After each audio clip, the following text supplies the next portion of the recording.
اچھا غوث اعظم کا مطلب بھی بتا دیں اور یہ بھی بتا دیں آخر ہے کون؟ غوث اعظم تو اللہ تعالیٰ کی ذات ہے جی، اس میں کوئی شک نہیں ہے. غوث کہتے ہیں مددگار کو، بڑا مددگار، سب سے بڑا مددگار کون ہے؟ اللہ.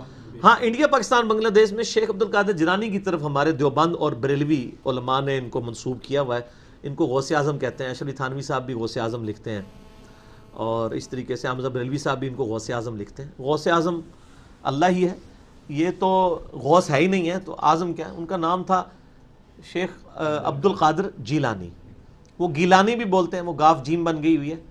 تو شیخ عبد القادر جیلانی کی طرف یہ منسوب کیا. المتوفہ 561 ہجری، ایک عالم دین گزرے ہیں 6ٹھی صدی ہجری کے اندر، 561 ہجری میں فوت ہوئے. ان کے اوپر میرا ایک کلپ بھی ہے، شیخ عبد القادر جیلانی رحمۃ اللہ علیہ 11، بلکہ اس کا نام ہے 11ویں والے پیر کی نماز کا طریقہ. اسے صرف 11ویں کھانے کے لیے ہے. تو وہ غوث اعظم ان کو ویسے کہتے ہیں، انہوں نے کہیں نہیں کہا، نہ ان کو کسی نے کہا ہے، یہ لوگوں نے ان کی طرف منسوب کیا. یہ لقب غلط ہے، یہ لفظ استعمال نہیں کرنا چاہیے. یہ ساری ٹرمنالوجیز جو اعظم اور ان بڑی بڑی جو ہیں، یہ یعنی اگر تکوینی امور سے تعلق رکھتی ہیں تو وہ اللہ کی طرف منسوب ہوں گی، اگر وہ دین کے امامت کے پوائنٹ آف ویو سے ہیں تو وہ نبی علیہ السلام کی طرف منسوب ہوں گی، اور کسی کی طرف نہ منسوب کریں.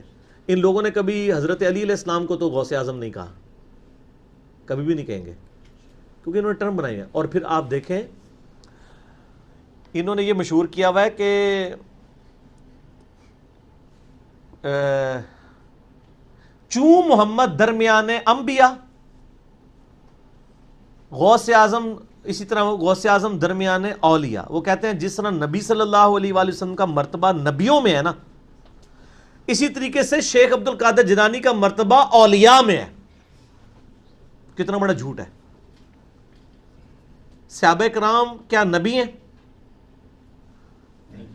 تو اولیاء کی کیٹیگری میں آتے ہیں. صحابی تو ان کا ایک ٹائٹل ہے نا، وہ علیحدہ چیز ہے. ٹرم جو قرآن و سنت میں آئی ہے وہ تو یا نبی آئی ہے، اور غیر نبی جو نیک ہوتا ہے ولی، اسی میں آگے آپ شہید صدیق، وہ تو مرتبے ہیں.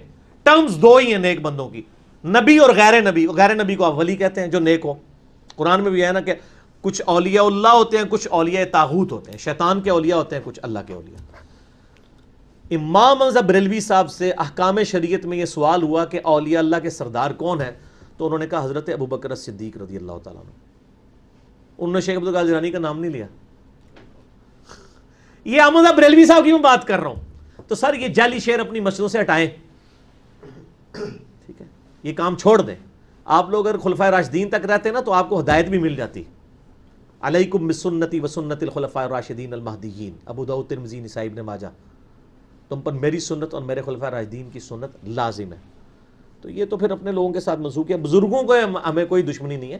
آج اگر ہم حضرت عیسیٰ علیہ السلام کے بارے میں جو لوگ غلط عقیدے ہیں بیان کرتے ہیں، اور ہم کہتے ہیں حضرت عیسیٰ اللہ کے بیٹے نہیں ہیں، وہ اللہ کے بندے ہیں. قرآن میں تو یہاں تک ہے وہ روٹی کھانے کے محتاج تھے، سورہ مائدہ آیت نمبر 75 میں.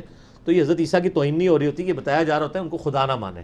آپ کے بزرگوں کی ہم کوئی توہین نہیں کرتے، وہ ہمارے بھی بزرگ ہیں. ہم یہ کہتے ہیں کہ ان کو نبی نہ مانیں، ان کو صحابہ کے مرتبے پر نہ لے جائیں، ان کو جدھر ہے نا ادھر ہی رہنے دیں. اس سے نیچے بھی نہ کریں، اس سے اوپر بھی نہ کریں. آپ کے دل کی خواہشات کا تو ہم کچھ نہیں کر سکتے. تو علم کی یہ دنیا ہے، تو علم کے میدان میں جذبات کی کوئی حیثیت نہیں. ٹھیک ہو گیا.